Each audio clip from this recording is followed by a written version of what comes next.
ఒక్క 26 సంవత్సరాల యువకుడు దశరథ మహంజీ బీహార్ రాష్ట్రంలో 1934లో జన్మించాడు. ఎలాంటి ఊర్లో పుట్టాడో తెలుసా? చాలా చిన్న మారుమూల గ్రామం. ఆ ఊరిలో నీళ్లు తాగడానికి కూడా ఉండేది కాదు. తాగడానికి నీళ్లు కావాలన్నా పక్క ఊరికి వెళ్లి తీసుకురావాలి. అలాగే హాస్పిటల్ కి వెళ్లాలన్నా ఊరు దాటి వెళ్ళాలి. ఊరు దాటి వెళ్లాలంటే కొండ ఎక్కి వెళ్ళాలి. అలా కాదు అంటే కొండ చుట్టూ 70 కిలోమీటర్లు ఉంటుంది. ఒక రోజు ఏమైందంటే, మామూలుగా ఈయన కూలి పని చేసే వ్యక్తి కొండ ఎక్కి పక్క ఊరికి పనికి వెళ్ళాడు. మధ్యాహ్నం సమయం అయితే అవుతుంది. తన భార్య గర్భిణిగా ఉంటుంది.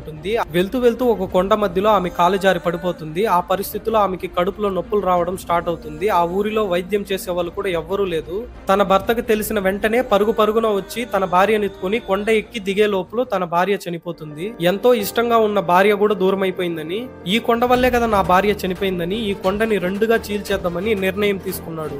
ఒక సుత్తి ఉలి తీసుకుని కొండని పగలగొట్టడం స్టార్ట్ చేశాడు. ఎవరి మాట వినకుండా ఒకే లక్ష్యంతో ఆ కొండని ఎండనక వాననక పగలగొట్టడం స్టార్ట్ చేశాడు. 26వ సంవత్సరంలో అనుకున్నాడు. 48 సంవత్సరాలు వచ్చేసాయి. అక్కడ కొండ దగ్గర 22 సంవత్సరాల జీవితాన్ని అక్కడ పెట్టేశాడు. 36 అడుగులు ఉన్నటువంటి కొండని 30 అడుగులు ఉన్నటువంటి వెడల్పుని చీల్చేశాడు.